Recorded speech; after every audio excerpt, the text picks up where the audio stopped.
buenas a todos, los televidentes, teleadictos y telespectadores de María Visión. Es un honor inenarrable para mí volver a presentar este programa, sobre todo por el nombre que lleva, que es Vivir en Gracia. Además, que vivir en gracia pues sea una constante en nuestra vida, un estado de permanencia, no una excepción. Y para ello tenemos a, bueno, iba a decir invitado, ya podríamos bautizarle como tertuliano habitual de María Visión, don José María Rivas Alba, catedrático de Derecho Romano por la Universidad de Sevilla. Pues nada, muchas gracias, estoy muy contento de estar aquí otra vez. Pues nada, el honor es mío y de parte de todo el equipo de María Visión, y seguro que también por parte de los televidentes. Pues nada, hoy vamos a seguir en este periodo de Cuaresma, pues haciendo una disertación en torno a la misma, y vamos a ahondar en dos aspectos que son cómo explotar nuestros dones, nuestros carismas y nuestras virtudes en este periodo cuaresmal.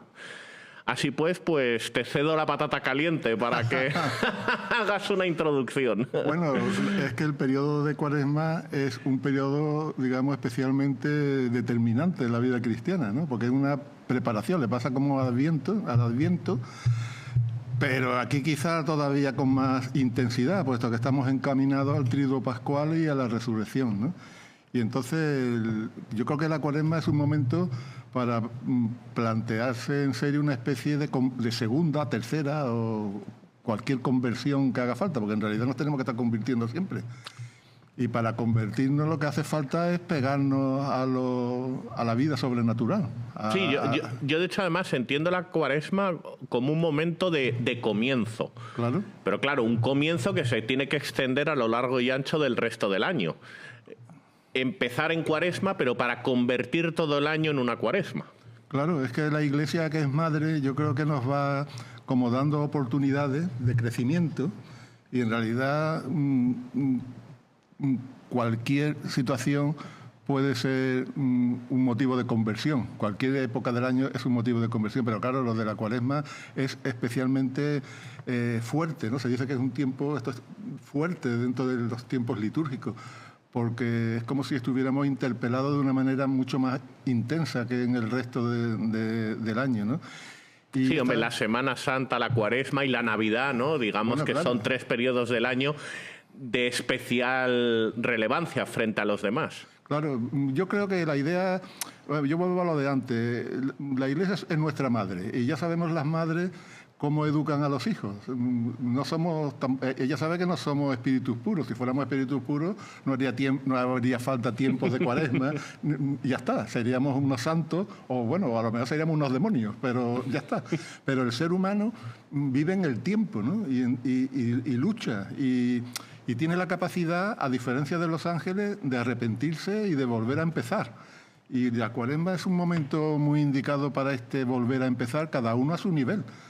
Para personas que estén alejadas de la Iglesia o de la vida de la gracia, pues volver a empezar será preparar una buena confesión. Claro, todos necesitamos oportunidades especiales y recordatorios para vivir constantemente al abrigo y al amparo del Señor. Claro, entonces a mí me parece que es un momento muy indicado. Además, si uno, por los motivos que sea, ya sea a través de las hermandades en España, o ya sea a través de la familia, o incluso de medios como este, pues puede hacer una especie de esfuerzo suplementario para acercarse más al Señor, pues es un momento óptimo, ¿no? Bueno, como has dicho, las hermandades son una magnífica oportunidad para vivir la fe en comunidad. Claro. Ahora se discute mucho en Andalucía y en general en el mundo de las hermandades, hasta qué punto las hermandades tienen una parte, pudiéramos decir, de superficialidad en la vivencia que mucha gente puedan hacer, ¿no? Pero claro, esto pasa como con todas las cosas, que cada uno lo puede tomar de una manera o de otra, ¿no? Las hermandades, yo tengo muchos amigos que viven su cristianismo y lo viven, creo yo, de manera bastante potente, siempre unido a la hermandad, porque la hermandad no es, como sabemos, lo de salir de procesión. La hermandad tiene unos cultos a lo largo del año, tienes posibilidad de frecuentar los sacramentos, incluso tienen la facilidad para hacer obras de caridad a través de la Sí, bolsa de caridad. que no hay que reducirla a una Claro. especie de sociedad o de Claro. club de amigos. Ahora bien, aún así, También. oye, mejor que esas personas que a lo mejor lo entienden como una sociedad o como un club de amigos, por lo menos tiene una connotación espiritual. Por Y, supuesto. y algo en contacto están con el Señor. Exacto. Aunque lo hagan, como decía el Chavo del Ocho, sin querer queriendo. No, es cierto, es cierto. Primero que no se deben de expedir, digamos, certificados de buena conducta en estas materias, porque solamente Dios sabe cuál es la cercanía de cada uno de nosotros. Además, Dios escribe recto Claro. con renglones torcidos. El caso es que las hermandades son un cauce muy bueno para llevar una vida cristiana. Para algunos será complementario de otras cosas y para otros pues será un elemento central de su vida cristiana. Y para los que estén así un poco alejados, pues es lo que tú dices, pues por lo menos no están haciendo daño por ahí, están en una cosa cristiana. Y corren el riesgo, en el buen sentido de la palabra, de ser atrapados por el amor de Dios. Exacto. Esto es como el típico joven, ¿no?, que acude a un grupo de oración que se pone de moda para ir a ligotear. Pero claro, corre el riesgo de trabar después un matrimonio cristiano.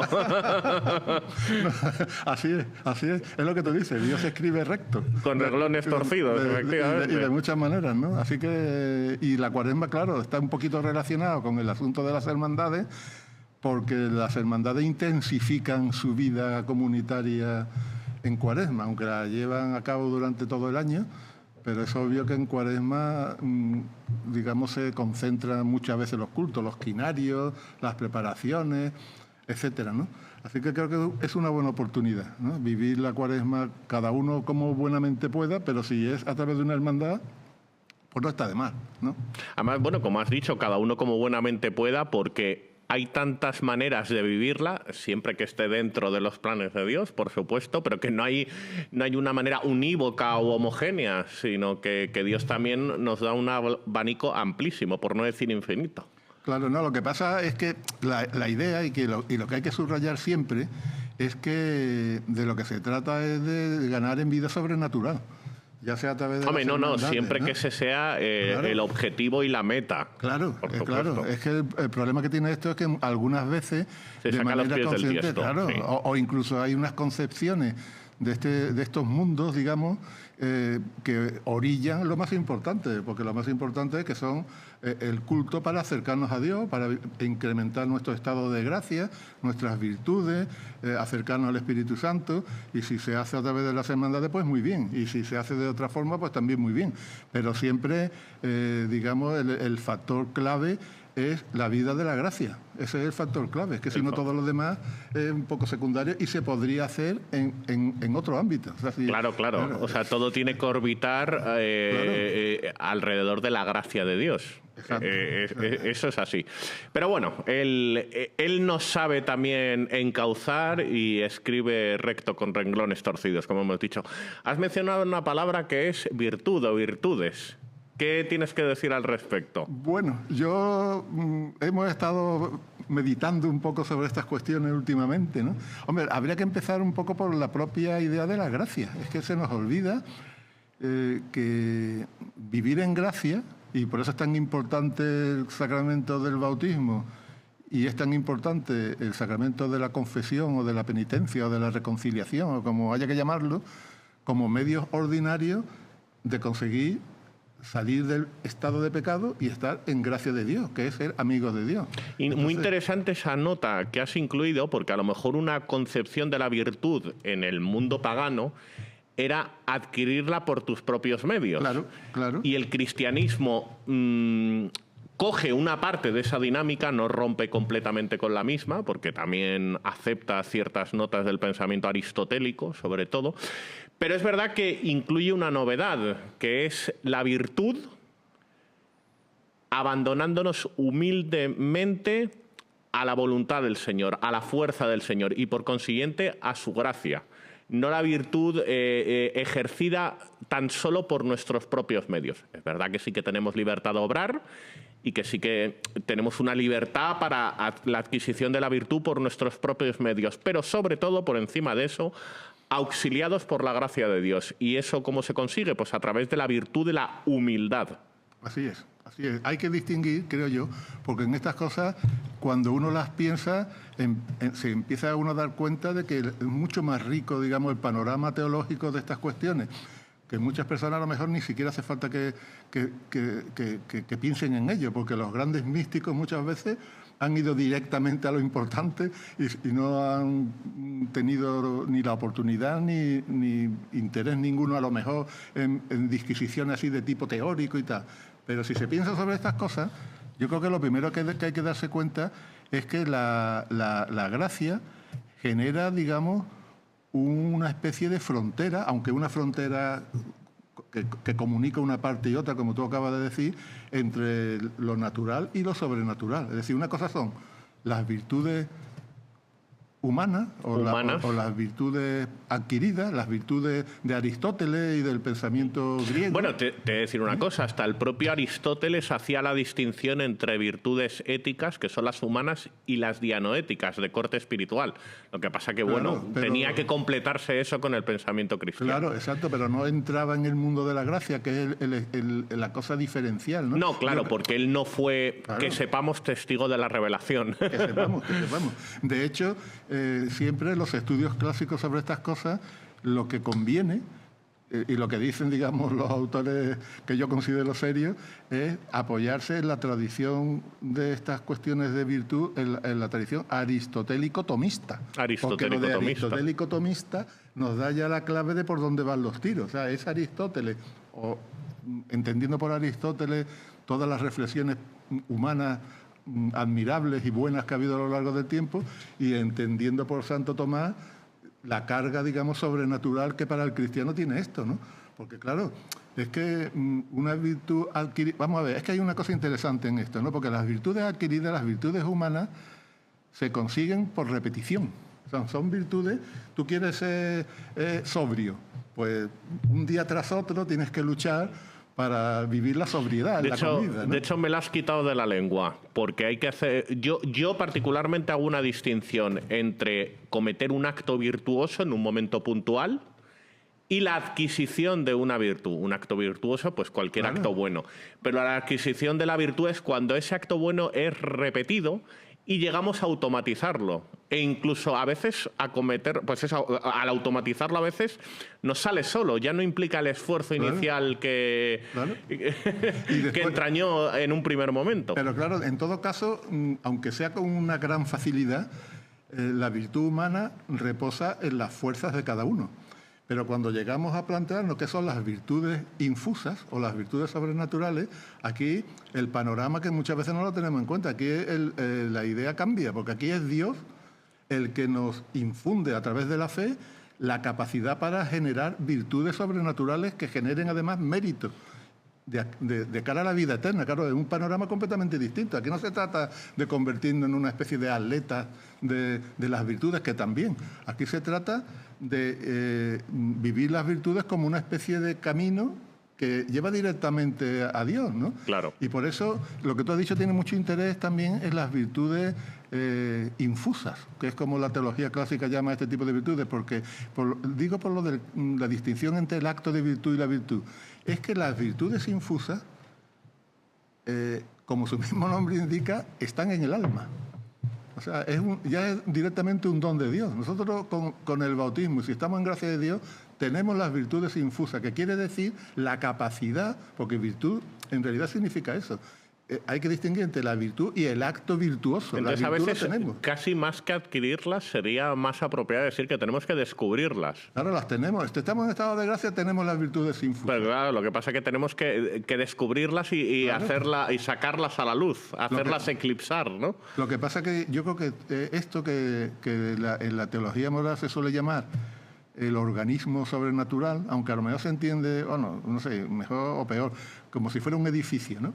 Están primero las virtudes humanas, que son el cimiento de todo, porque si tú no dejas que Dios te ayude, salvo una cosa muy especial, porque Dios en realidad puede hacer lo que le dé la gana, pero ordinariamente es el juego de la libertad y de la gracia. Entonces primero uno tiene que poner de su parte. Esas son las virtudes. las virtudes humanas que puede cultivar cualquiera, pero sobre eso están las virtudes sobrenaturales, que son infusas y que provocan que cuando tú realizas un acto virtuoso, no solamente tenga efectos positivos desde el punto de vista social, sino que tiene efectos positivos desde el punto de vista celestial, porque es mérito, es un poco la idea. Bueno, ¿no? digamos que tenemos, a mí me gusta decir que nuestra libertad está auxiliada por Dios, es decir, nosotros tenemos nuestra libertad de obrar, pero contamos con el respaldo de Dios, no lo hacemos por nosotros mismos. Tampoco lo hace Dios todo por nosotros, porque si no, franquearía nuestra libertad de obrar. Claro, Entonces misterio, es una ¿no? libertad de obrar, pero auxiliada, amparada por Dios. Hombre, claro, esto es un gran misterio, ¿no? Como todas las cosas importantes, ¿no? Es un gran misterio, el misterio de que Dios cuente con la libertad del hombre y que a su vez lleve a que haya permitido la existencia del mal moral, porque el mal moral es la otra parte de la moneda, la otra cara de la moneda, es el pecado. Es que si no hubiera pecado, por eso, aunque quede feo siempre repetir este tipo de cosas negativas, que hay que empezar por excluir el pecado. Los sacramentos nos sacan del mundo, digamos, del pecado y nos meten en el mundo de la virtud. ¿No? De hecho, bueno, a mí me gustaría decir también una de las notas que aportó el cristianismo al mundo pagano. Claro, en el mundo pagano uno adquiría virtudes, muy bien, pero claro, quien va adquiriendo muchas virtudes, ¿en qué puede caer? En, como decía el teólogo Charles Moyer, el orgullo estoico de la virtud. Claro. Entonces, el hecho de necesitarnos, de vernos necesitados de la gracia de Dios, nos conduce a ser humildes y a no caer en ese orgullo estoico de la virtud, sino a pensar que, por muy virtuosos que seamos, y pese a que gocemos de libertad de obrar, si no estuviésemos amparados y auxiliados por Dios, no hubiésemos sido capaces de adquirir esas virtudes. Así es. Hay un chascarrillo, lo que pasa es que no sé si soy capaz de reproducirlo bien, de un señor que dice, gracias a Dios, no, me faltaba solamente la virtud de la humildad y gracias a Dios ya la he conseguido, ¿no? Entonces, un poco va a estar por ahí los tiros, ¿no? Es decir, claro, hay que tener cuidado con estas cosas. Y hay en la espiritualidad clásica hay un tema que tiene que ver con este asunto, que es la rectitud de intención. Que es difícil, ¿no? También, claro. Y sobre todo a mí me gusta también distinguir entre virtuosidad y virtuosismo. Porque hay un peligro, que es caer en el ismo del virtuosismo. ¿A qué le llamo yo el ismo del virtuosismo?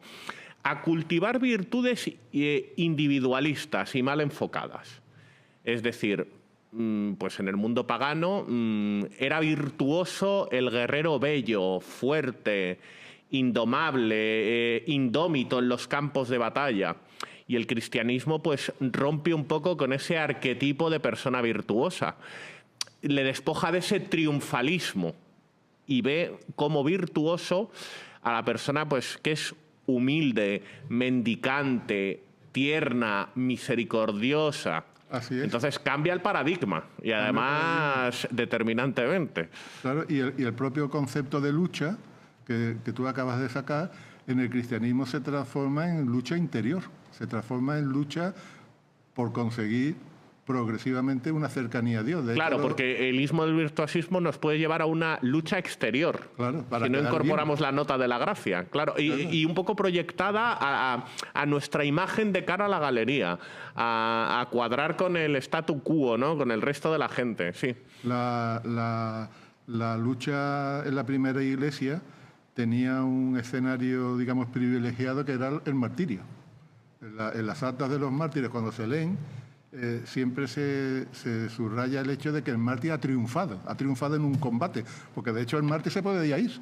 O sea, nosotros tenemos... Pero claro, en el mundo precristiano a lo mejor el mártir sería visto como un débil, como un pusilánime, porque lo que se ensalzaba era el guerrero bello, fuerte, musculado, imbatible en la lucha. Y Cristo como murió, crucificado. Ya, pero lo que digo yo es que todo eso es verdad, pero una vez que estamos ya en el mundo del martirio, sabemos, porque no solamente había mártires que se dejaban martirizar.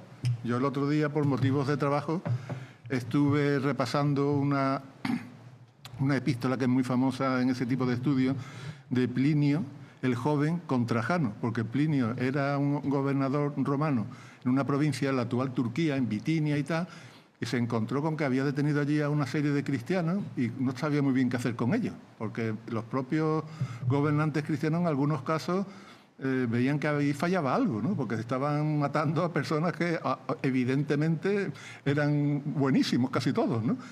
Y una de las cosas que aparece allí en esta carta es que Plinio le dice al emperador que hay cristianos que han dicho que ya no lo son. O sea, hay gente que se echa para atrás en el martirio. No solamente está el mártir que triunfa. Por eso digo yo que también es una lucha, porque el martirio te daba la posibilidad. Nos ha pasado mucho en las persecuciones que ha sufrido la Iglesia Católica.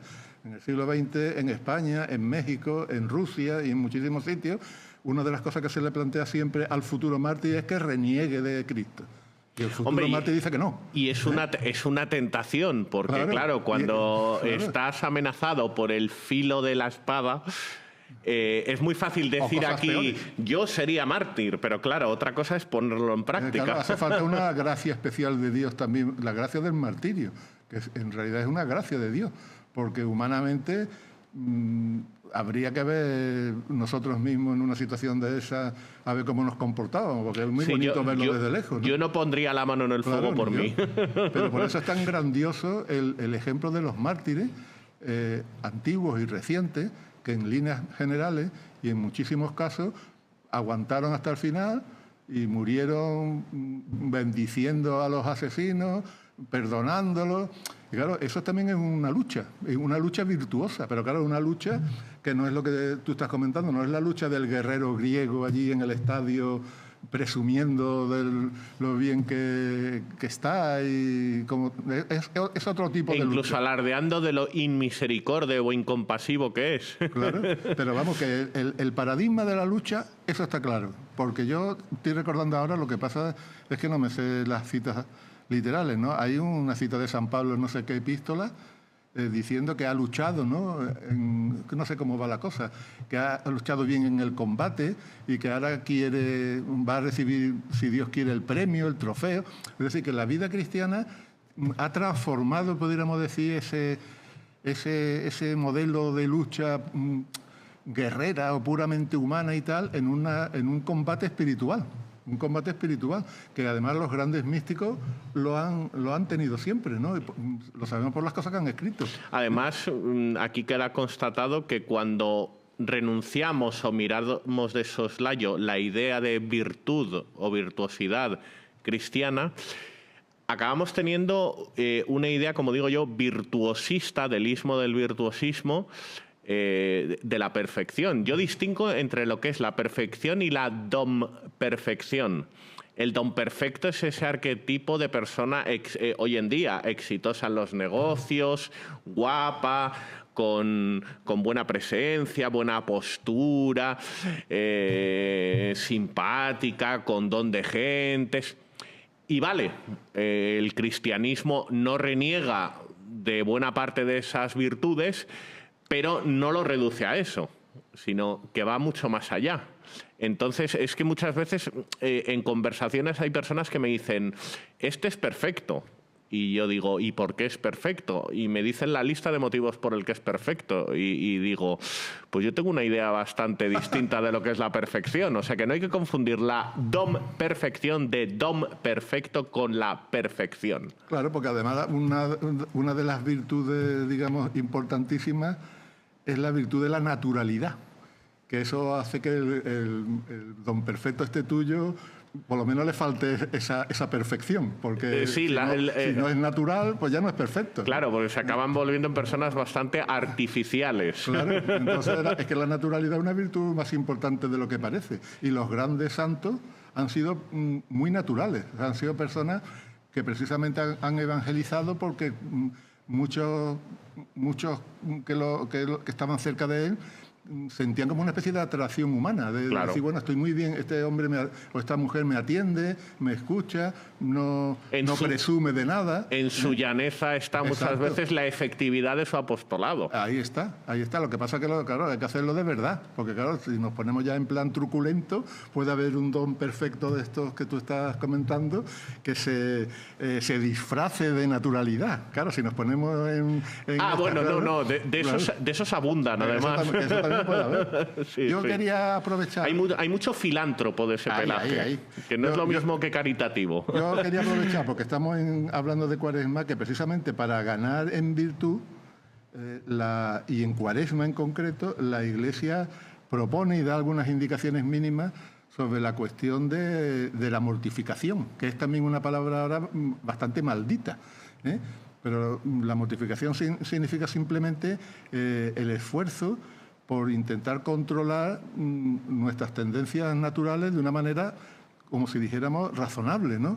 Y la Iglesia propone pues que lo de no comer carne los viernes, el ayuno, o sea, propone cosas muy pequeñas. Bueno, te voy a dar la razón y a contradecir. La mortificación está mal vista cuando versa sobre cosas explícitamente espirituales, pero cuando es una mortificación por buscar el cuerpo perfecto, claro. esa mortificación está popularmente aceptada. Pues nada, ha expirado el tiempo disponible, don José María, por lo cual quedas emplazado al siguiente programa de Vivir en Gracia. Muchas gracias por los conocimientos aportados. A ti, muchas gracias, y al programa y a María Visión.